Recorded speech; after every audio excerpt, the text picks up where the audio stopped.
But we decided to push ahead with the rebrand and the funding got pulled. And we had 1 month to refinance business or lose our home.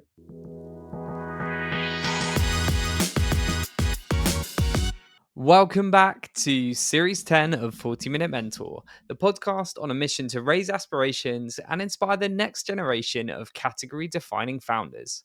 From purpose-led entrepreneurs to Olympic champions, you'll learn firsthand from today's successful leaders on what it takes to be brilliant, all in just 40 minutes. Today's 40-minute mentor is Dimple Patel, a highly accomplished entrepreneur and currently CEO of Trouva, a leading global marketplace for independent boutiques. Starting her career at Goldman Sachs, Dimple then co-founded a chain of independent coffee shops, specializing in premium handmade products across the UK, which she scaled from concept to launch to 35 stores before ultimately exiting to private equity in 2018. Moving through the ranks at Trouva for the last 5 years to CEO, she has navigated the business through COVID and multiple acquisitions. I've gotten to know Dimple over the last few months following a very kind introduction from Amar Palmer from the Bay HQ, and she is an amazing entrepreneur. So I am super excited to be able to share her incredible story with you all. So Dimple, thank you so much for being here today. I've been really looking forward to this. How are you? Yeah, good, thank you. Thank you for having me. It's a real pleasure. I have heard such great things about you. And then we met and I instantly knew we would get on and that we had to get you on the podcast. So this has been a few months in the making and I'm really excited about it. But as we always like to do, we're going to warm you up with a few quick fire questions. So please, can you finish the following sentences after me? First up, I grew up wanting to be a scientist.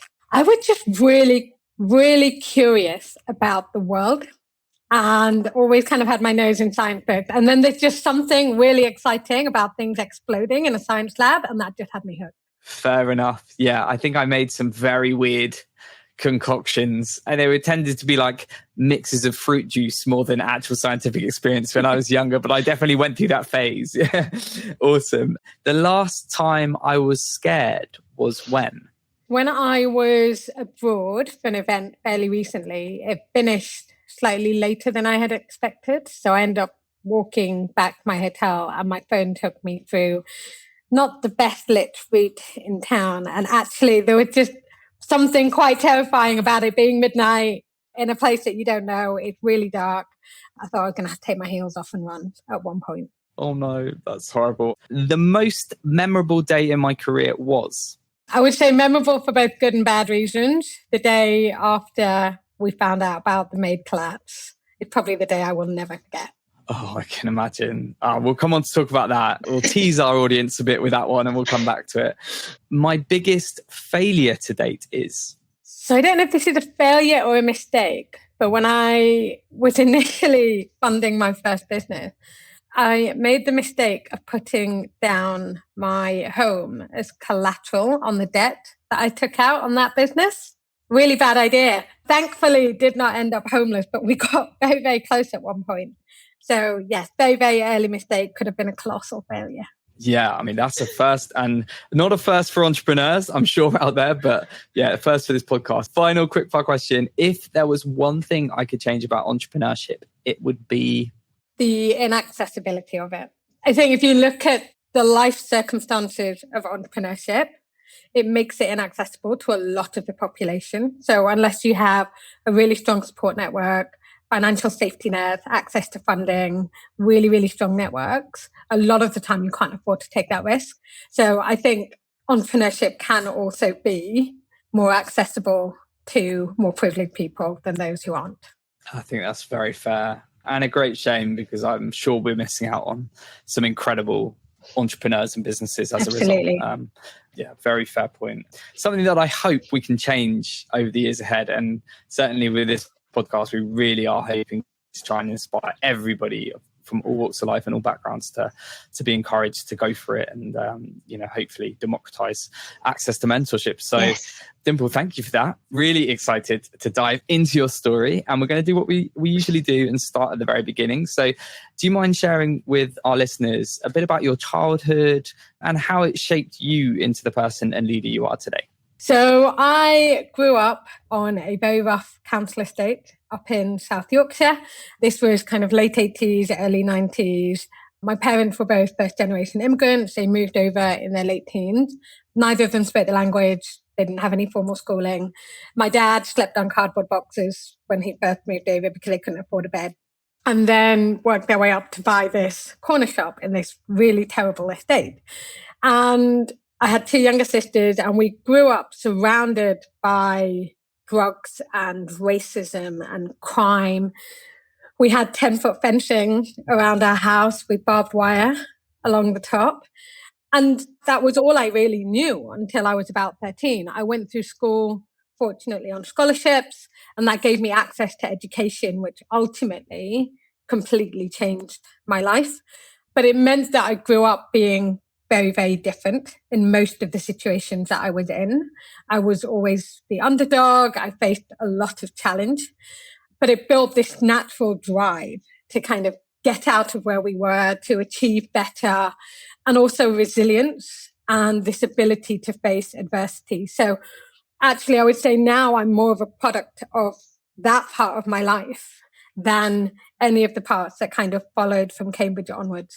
But a huge, huge part of, every part of my career that I've been able to see since then. Yeah, I mean, that's so inspiring. And I think it's a really common trait, isn't it? The resilience, that underdog mentality. You do see it a lot in some of the very best leaders and entrepreneurs. And clearly your upbringing has had a huge impact on the person you are today, which is amazing. And just your parents also sound incredibly inspiring. So what a great example for you as an entrepreneur. You mentioned Goldman Sachs, which is obviously an incredibly prestigious bank, where you started in the middle of a recession in 2008. Yeah. So that must have been interesting. And clearly that you would have had to build even more resilience in the early parts of your career. Tell us just a little bit about that moment in your life and career and any crucial lessons you learned while you were in the bank.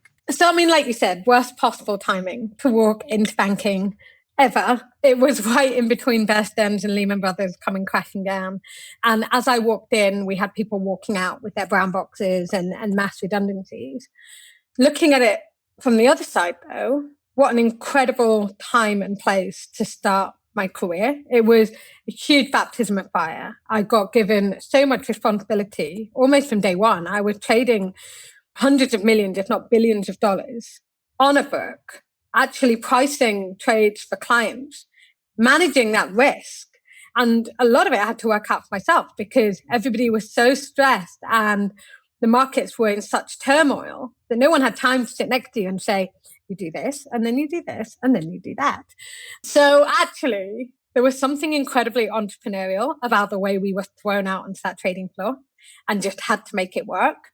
I was trading Greece, Italy, Portugal, and Spain, which started off calm. But then when the Eurozone crisis hit, I was the only trader in the whole of Goldman that knew what had been happening with those credits. And it just meant that I had to learn how to make decisions quickly. I had to be able to connect dots across all of these different data points, take a view as well. This is really, really important. Deal with very, very stressed out individuals and handle a lot of pressure and do it very, very quickly because one wrong trade is going to hemorrhage your book. My mental arithmetic has also never been better than it was during that time. But it was really, really fantastic for me. The hours were long. It was really a pressure cooker of learning. But I just think looking back is such an incredible place to start your career. It teaches you so much discipline. So I definitely would not have changed those years at all. Amazing. Yeah, it certainly sounds like a really important grounding and clearly, set you up for success. Dimple, you founded your own business, Love Koffee, which was a chain of independent coffee shops. Can you tell us a bit more about how it came to be and where the idea came from? I was obviously having a ball at Goldman, but once the market started to calm down and after a couple of years, I realized that it wasn't what I wanted to spend the rest of my career doing. I wanted to be in constantly challenging environments. I wanted to be pushed. I wanted to grow. And I also wanted to have a family. And I couldn't see how those two pieces were going to come together. So that's when I started exploring entrepreneurship. And I saw it as a way to build, to grow and contribute, but also a way to have a bit more control over my time as well. However, problem is I had no funding, no experience, and no network. So actually getting a new business off the ground was really tricky. And we were in the middle of a recession. But the benefit of being in a recession, though, is a lot of businesses have failed. And some of those businesses are fundamentally strong businesses that were either not operated well or due to various consequences couldn't continue. So that's where I started looking, because failed businesses, a lot of the infrastructure is probably reusable. You don't require a lot of upfront investment. And so whilst I never originally set out to start a chain of coffee shops, I found a coffee chain that had failed and took on two of the stores that had just been shut down. So they thought, okay, we're never going to be able to turn these around, but they were fully kitted out. My logic was, if I can take on those two stores, it's a fairly simple business model. It will teach me a lot about building and growing businesses. And if I can make them profitable, then actually through taking something that somebody else wasn't able to make work and turning it around and making it work, there's a huge learning trajectory there that actually will set the foundation for any growth plan that follows. So that was how I came across coffee. I, to this day, still do not drink coffee, but it was a massively growing market. It was really lifting off in the UK. That has blown my mind that you don't even drink coffee. I love the entrepreneurialism and the foresight to take on such a big challenge, especially off the back of a recession. It's a bold move, but clearly that bravery paid off. Now, I know you started it as a side hustle when you were still at Goldman Sachs. So how did you balance those two things? And when did you know it was the right time to go all in on it? Goldman was obviously all consuming Monday to Friday. At that point, I don't know if it changed now, but we weren't even allowed mobile phones on the trading floor because of all the insider trading rules. But it meant that Saturday, Sunday, there was very little happening. So it was effectively a 7-day-a-week lifestyle. Monday to Friday would be on the trading floor. Saturday, Sunday would be on the shop floor. But there was just something really powerful about being there with the team on our busiest days and making coffees with them, working alongside them, because what that did was it built an ownership mindset in them that meant that while I wasn't there Monday to Friday, the business was in good hands. It also meant that everything else had to fall away. So the compromise was I didn't have a massive social life. I didn't see a lot of my friends for a very, very long time. But you only have so many hours in the day, and you make the trade-offs that you need to make for a given point in your life. And getting a new business off the ground takes absolutely everything. Trying to do it while you're already working another business to try and keep that financial safety net, you're just overloaded at that point. So it was good because having the financial safety net of Goldman meant that I could make better decisions with Love Coffee. I wasn't being rushed by this ticking timer of how am I going to pay my bills? How am I going to pay my rent? But it also meant that I was toying with burnout. So I had to be very, very conscious about my resource, resting, making sure that I was recovering as much as I could in between the two working roles that I had. That's a really difficult balancing act. It's also a really important message that we want to promote on this podcast. Given the years of hustle culture in the tech scene, if you don't take time to rest and look after your mental and physical health and well-being, it really is all downhill from there. As someone that's burnt out multiple times, I know how important it is. But as all founders do, I still struggle with it today. And I'm sure you can relate to that, Dimple. Yes, absolutely. I feel like there's something about starting a business where it's such a huge part of you and you put so much into it that you sometimes lose sight of where that line is. And I think that's either, founders, but also like a lot of leadership positions. And, I spent a lot of time in burnout, trying to recover from it, finding that often I maybe fall back into it without quite realizing again.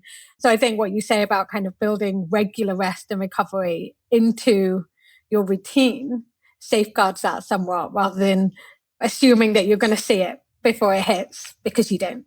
And that's not to deny that you have to be relentless and work incredibly hard, because of course you do. Startups aren't all rainbows and unicorns, and running a business, especially scaling one to an exit, requires tons of hard work and a huge number of sacrifices. But in order to achieve this, you have to protect your health and well-being. And it's great that that is being more recognized these days. Dimple, you've had huge successes, but I'm sure there were loads of challenges along the way. So can you share some of those? And for any founders that are listening, how did you find that transition from corporate life to being a founder? I actually loved the freedom. I loved not having the constraints, not having the rules, not having the set hours. I found it incredibly liberating. But what was terrifying was also it's so much less secure. And you have this almost a shadow of failure that is just following you around, because every decision that you make directly impacts the trajectory of your business. So getting comfortable with that took a while, but also, I've always been really driven. I've always been a hard worker. So for me, it was get my head down, really kind of drive forward, focus on the business, and don't look behind you, worrying about what's going to creep up on you. And there was a very, very clear line between what I was doing and the decisions that I was making and the success of the business. And that for me was really rewarding because you could see what you're building. But then in terms of the challenges, I was a first-time founder and you don't know what you don't know. And as a first-time founder, you are trying to learn everything from scratch. You're trying to problem solve from first principles. And I made so many mistakes on the way and had to bounce back.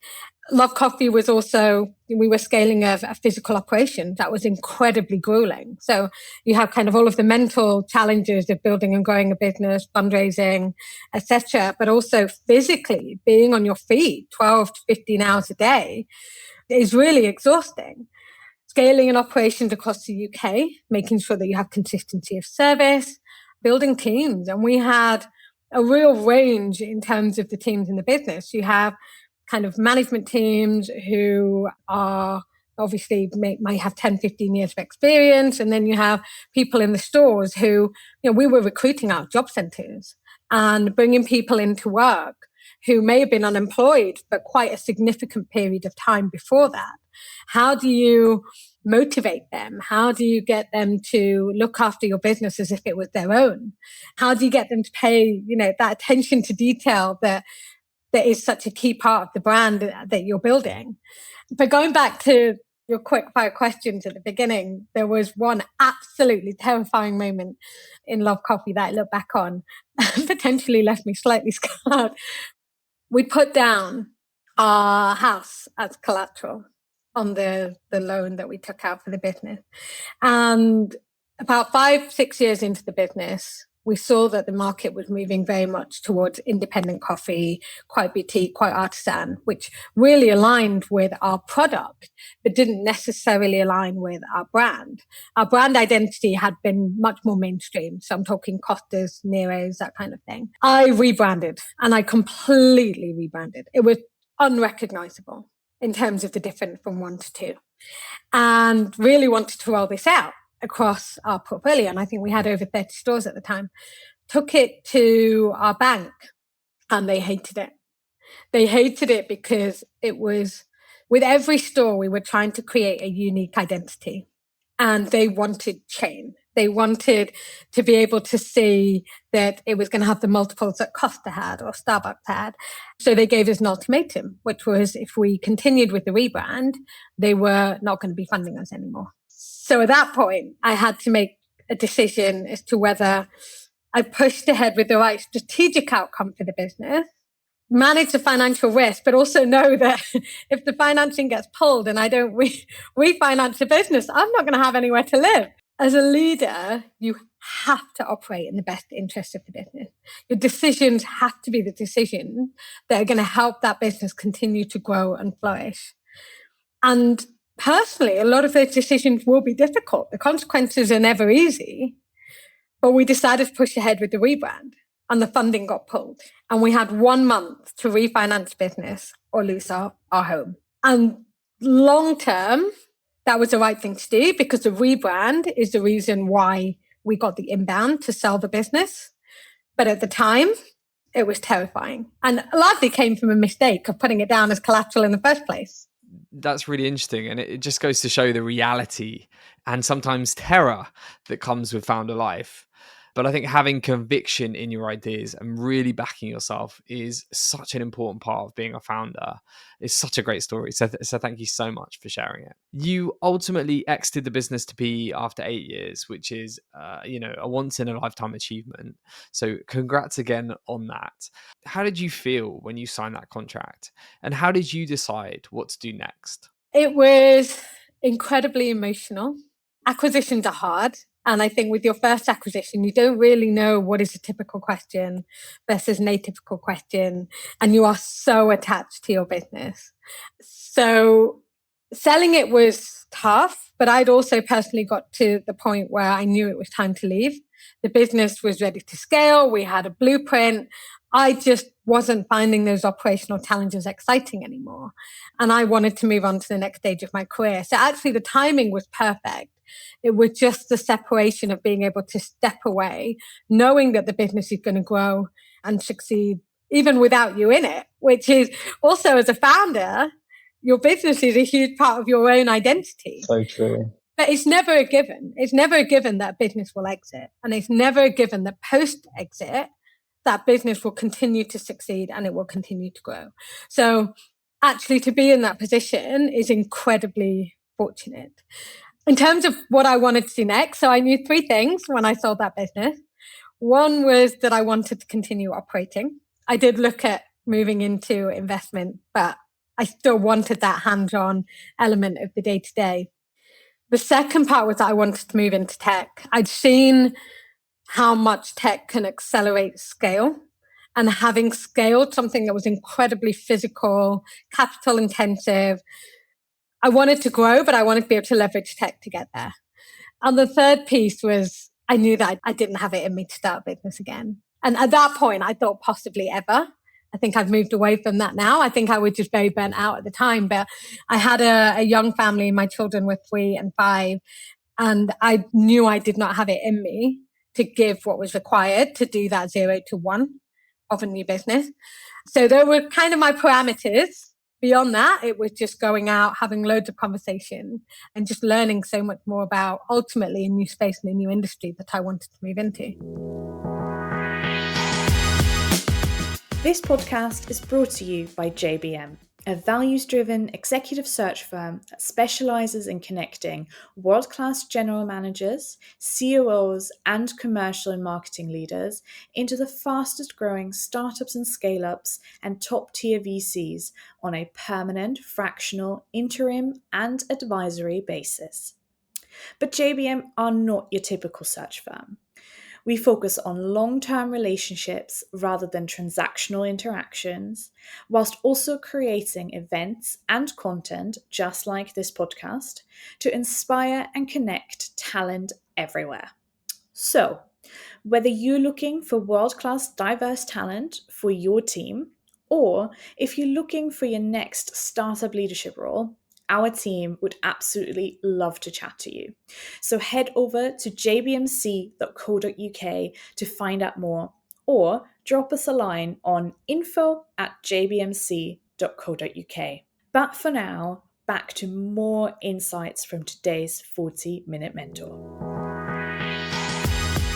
But I really admire your self-awareness and having the humility to know that it was the right time to step away from the business and that you needed a new challenge. I think there are lots of other people out there that kind of get in their own way, aren't self-aware enough or honest with themselves enough that there might be better people to take a business to the next level. So I think it's really admirable because I know, it's really, really hard to let go of your baby when you've put so much blood, sweat and tears into it. But clearly it's been the right decision because you then moved on to Trouva and have been through an incredible growth journey. So tell us, what was it like going from being your own boss to then working for someone again? And what did that move to Trouva teach you, especially in those early days leading Trouva's operations? Yes, when I joined Trouva, I knew 2 things. One was that I wanted to learn. This was still a new industry that I was moving into, and I wanted to contribute. When I met the founders, my dynamic with them was what made me want to join. And they were first-time founders. I was an exited founder. So it meant that our relationship wasn't really hierarchical. They gave me a lot of freedom to operate. It was incredibly collaborative. And there was this sense of, we're building something together. How can we do that as a team? But it was such a huge change in the other respect, which was I was building out operations, such a core part of any business. I didn't own the P&L.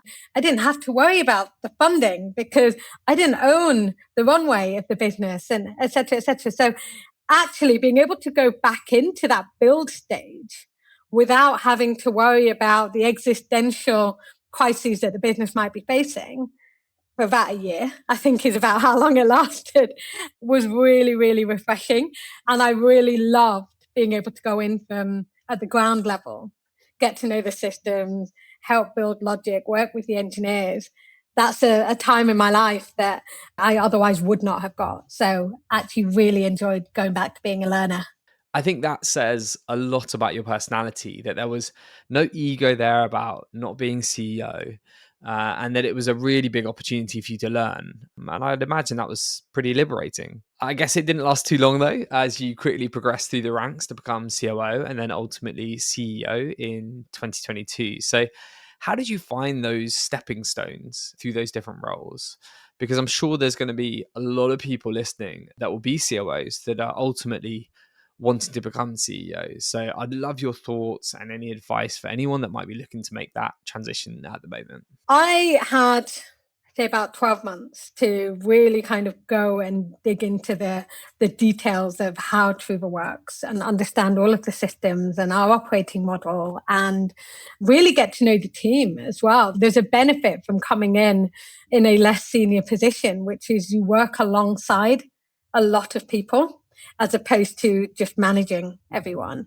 And Trouva has an incredibly talented team, but getting the trust of that team and having them come through and deliver for you is the foundation for your progression. A business could have the most incredible idea in the world, but if it doesn't have the right team to deliver on it, it's not going to get anywhere.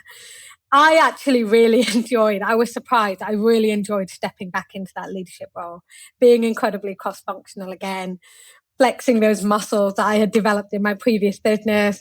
And I think what really surprised me was how much transferable knowledge I had from business one that I could apply to business two, which sounds really obvious now, but as an executive founder, you kind of lose your place in the market and you lose sight of the skills that you have actually developed and where they slot back in and where they're relevant. So taking that step back and then going back in again was really great because I got to use everything I'd learned before, but supplement it with that year of learning within Trouva and actually leverage it at the point that the business really needed it, which was as we were heading into COVID and then through the made acquisitions as well. In terms of COOs versus CEOs, COO role is so different depending on the business's needs and the CEOs that they're working with. So there's so much published about the different types of COOs that you get. So actually, I'm going to kind of look at it as what does a CEO need and what are some of the key skills there, which I would say is probably what I've spent most of my career doing. But it is moving into a role that is incredibly relationship focused across a huge range of stakeholders. And you have such a responsibility to them as well. So your investors, your shareholders, your team, your suppliers, and being able to align them all towards a common goal, being able to communicate your strategic vision and communicate it in a way that you're inspiring people, that you're helping them push forward. And I really think that CEOs should lead from the front. They should be there. They should inspire confidence in their team because ultimately their leadership abilities are what shapes the culture of the organization that they are running. And I think those are the pieces which are slightly different from what you might see in a typical COO role. And I think the final piece is the ability to make and carry your decisions. You are the last rung in that ladder. So you are responsible for every single decision that you've made in your organization and what happens as a consequence of that. And that will be everything from the impact on your runway, changes to your operating model, partnerships, through to how you communicate with your board and the relationships that you have there. Being able to shoulder that responsibility, I think, is where a lot of this burnout comes from. And it's not for everyone either. There's a lot of pressure that comes with it. And I think that is probably the most defining characteristic between a COO and a CEO, because you do have COOs that are second in command across the entire business, own P&L, make incredibly strategic decisions. But ultimately, there is always somebody else that is responsible for the outcome. That is such good advice, Dimple. Thank you very much. And I will be definitely sending this to a few COOs that I've recently chatted to, who I'm sure will really appreciate your advice. So thank you. Trouva was and has been a real roller coaster with COVID, acquisitions, particularly by Made.com, which then went into administration just a few months after. So that is a day you mentioned that you'll never forget. So do you mind telling us a bit more about that journey and what your learnings were as a leader? And how did you manage to keep the team's spirits positive and protect the culture through these crises? Yeah, absolutely. I mean, it has been, I think, as most early businesses face, it's been a real journey. I think the piece that I'm probably going to focus on most was the Made piece, because it was a situation that I think very few businesses will ever, and I hope ever face. But it was also a situation where a lot of people turned to me last year and told me it was completely impossible. So we sold the business in May last year. What a lot of people don't know is actually that acquisition fell through the first time round at the point of fund transfer. We had gone through the entire process. We'd been working on it for 6 months. We had completed all of our due diligence, and then Made had a bumpy trading weekend, got cold feet and pulled out. So it took us 2 weeks to get that back on track and complete. Should really have taken that as an omen at the time, but completed nonetheless 2 weeks later. And then 4 months after that, got the news that the group was insolvent. They hadn't been able to secure financing and that they were closing down. That is incredibly difficult news to receive for anybody. But because we were part of a publicly listed group, I got that news at the same point that a press release went out to the press, which meant I had 10 minutes to prepare, to brief the team. Hadn't had a chance to map out what that meant for Trouva. We'd received instructions, the FCA had been supervising everything that was happening. We had advisors, lawyers, etc. At that point, we'd just been told that we had to close down. So summoned the team onto a call, very open with them about what had happened. They were going to hear about it in the press anyway. And at that point, was really honest that I didn't know necessarily what this meant for Trouva, but that I would be as open as I could be with them going forward. And I would do everything that I could to try and work us out of this situation. But for now, it was very much like, I realized this is really, really difficult news. Financially, we were in a good position. We had runway, we were ahead of target. So this was not an outcome that was anything that the team had driven in any way. Let them all sign off early, spend some time with their families. And then I had an hour before the Street Hub board meeting. So that was Trouva's board meeting, where we would determine the fate of Trouva. And that was going to be the meeting where I would be asked if I had shut the business down or not. And there's no playbook for this. I spoke to a couple of people who were like, well, you kind of have to do what you're told. I don't think there is much room for movement. But there was just something quite unjust about that situation. The business, we were so mission driven. The business deserved to exist. Our team was incredible. Our boutiques are amazing. And we were in this situation that was not of our making. And I think this is where some of Trouva's values really, we wrote them in 2020 after COVID because we found that they were the values that come through for us in times of crisis. And the one that really came through for me in that point was we set the boundaries of our own potential. And there was just something in that moment where I was like, we're going to push back. It may end up in the same place, but we have to push back. And I have to be able to put together a strategy and a rationale for why we're pushing back and why the business should continue to trade. Went to that board meeting and presented the rationale with enough conviction that actually the board were like, this kind of makes sense, but we need to validate that it's even possible and that it's even allowed. And, our FD, CFO at the time had financial models that were incredibly watertight. We had the tires kicked on everything.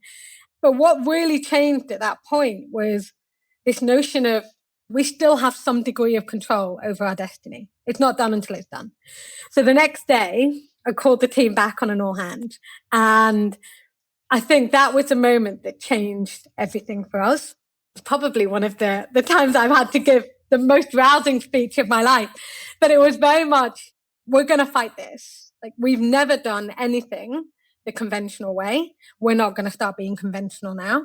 The business deserves to exist. Our team has already delivered extraordinary things. They've been through so much. I don't know how this is going to play out, but if we do go down, we're going to go down fighting. And we're going to need every single person to come together to see this business through the other side. And every single member of our team came through in that period.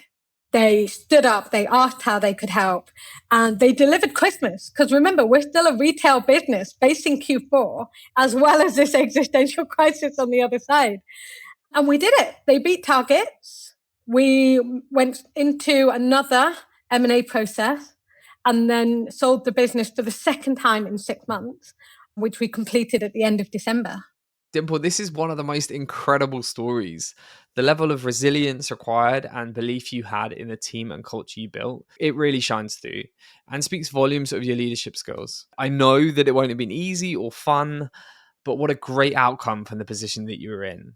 I think it's a really important lesson that in the hardest of moments, there's still hope and there's opportunities to turn things around. And I think in these times where, a lot of people are struggling, it's something that we can all cling on to right now and hopefully encourage any founders that are listening to this to dig deep to find those extra reserves of resilience, because sometimes amazing things will come out of the back of difficult times. You've previously said to me that you're tough and firm, but that you always lead in a people first way. And I think there's something about that story you just told that really speaks to that description. So do you mind just elaborating on that and talking about the culture you created, particularly for anyone that needs to rally the troops right now? What can they learn from your leadership style and your experience? So I've been called a straight talking northerner on more than one occasion. And I think I probably am. I'm very open and honest in my feedback. I have really high standards. So my career with Goldman and Love Coffee, I started in live environments where there was not much margin for error. But what that teaches you is operational excellence and the importance of customer service. And both of those are crucial to any business.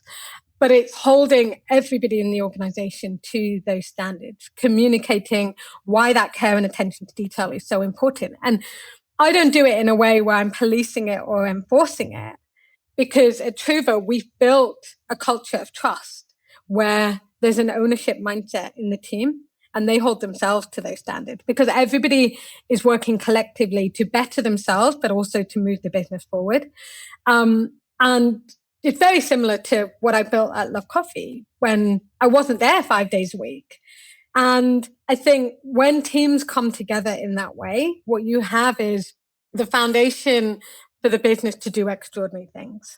And the most important part after that then is the communication and feedback and creating those feedback loops in a way that everybody shares feedback in a very constructive way. It's never personal. You never go personal with it, but it's done in also a safe environment so that it can go both ways.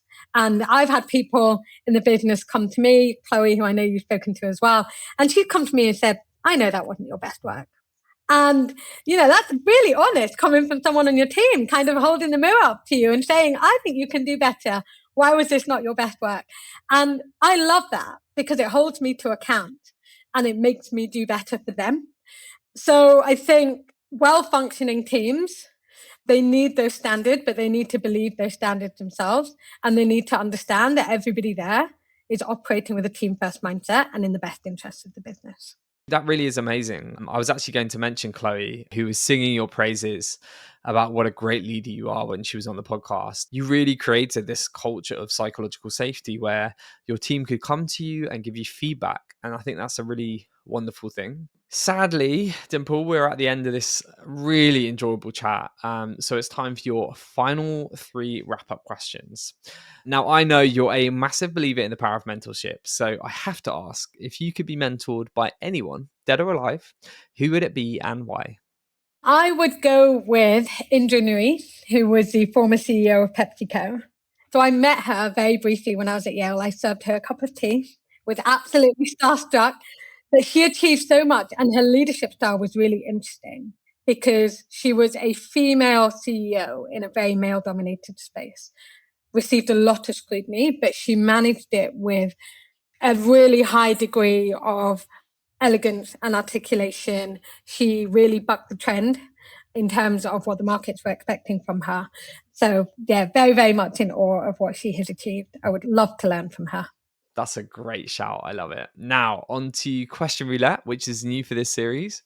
Our 40-Minute Mentor community have chosen 3 questions for you. So please pick 1, 2, or 3, and we can see what mystery question you've got. I'm going to go with 3. This one is perfect as it's a topic we haven't yet spoken about. So as a venture partner in VC, which you do on the side of your already busy day job, who tend to be the founders that you team up with and like to advise? So I think this goes back to the piece that we talked about, resilience. I'm a firm believer in resilience being a core part of success in business.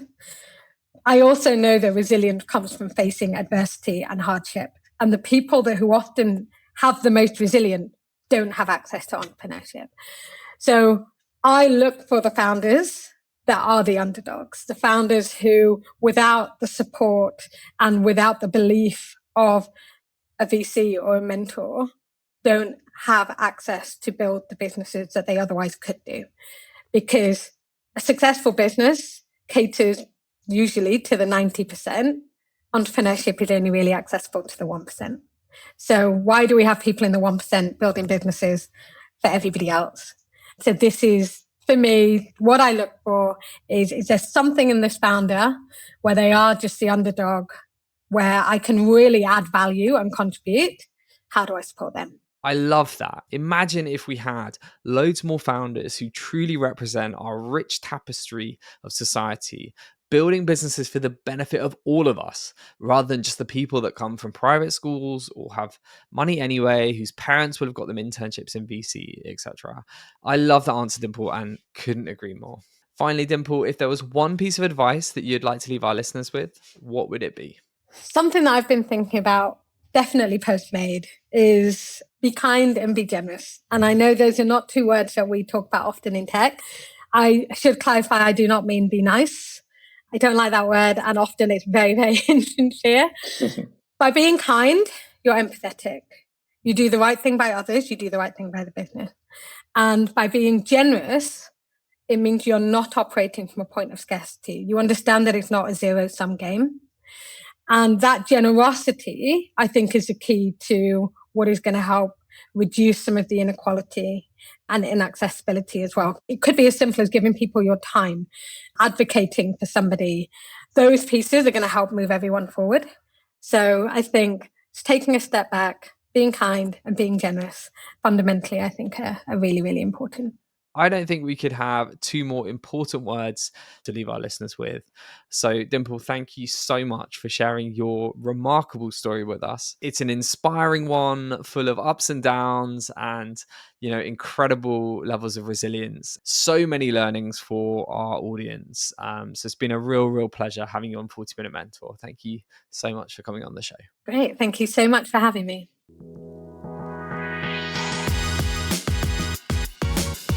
Thank you so much for tuning into today's episode. Before we let you go, I wanted to ask a small favour. This year's Great British Podcast Listeners' Choice Award is open for nominations, and we would really appreciate your vote for 40-Minute Mentor. So if you have a spare minute today, please head over to britishpodcastawards.com/voting and nominate 40-Minute Mentor. Thank you so much for voting for us, and we're really looking forward to seeing you again next week for more pocket-sized mentorship.